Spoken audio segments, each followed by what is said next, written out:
আসসালামু আলাইকুম রহমতুল্লাহ। আলহামদুলিল্লাহ নাহমাদুহু ওয়া নুসাল্লি আলা রাসূলিহিল কারীম, আম্মা বাদ।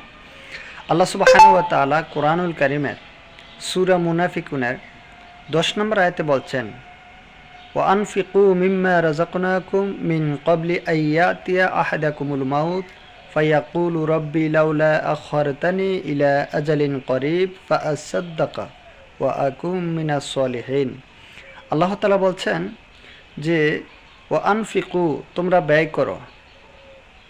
ও আনফিকু মিম্মা রাযাকনাকুম মিন ক্বাবলি, মিম্মা রাযাকনাকুম, তোমাদেরকে আমি যে জীবিকা দিয়েছি, যে রিজিক দিয়েছি, তা থেকে তোমরা ব্যয় করো। মিন ক্বাবলি আইয়াতিয়া আহাদাকুমুল মাউত, সেই দিন আসার পূর্বে, যেই দিন তোমার নিকটে মৃত্যু উপস্থিত হবে, সেই দিন আসার পূর্বেই তোমাকে আমি যে রিজিক দিয়েছি তা থেকে তোমরা ব্যয় করো।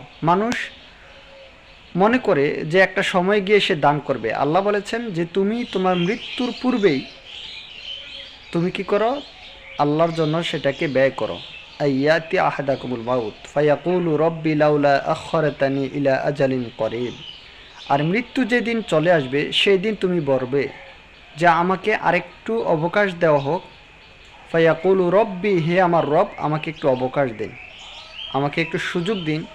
লাউলা আখখারতানি ইলা আজালিন করিব ফাআসাদ্দাকা, যদি আমাকে একটু সুযোগ দেওয়া হয় তাহলে আমার কাছে যে অর্থ সম্পদ রয়েছে সেগুলো আমি ব্যয় করে দেব, দান করে দেব। ফাআসাদ্দাকা ওয়া আকুম মিনাস সলিহিন, এবং আমি সলেহ বান্দাদের, আপনার নেককার বান্দাদের অন্তর্ভুক্ত হয়ে যাব। কিন্তু সেই দিন কি সেই সুযোগ থাকবে?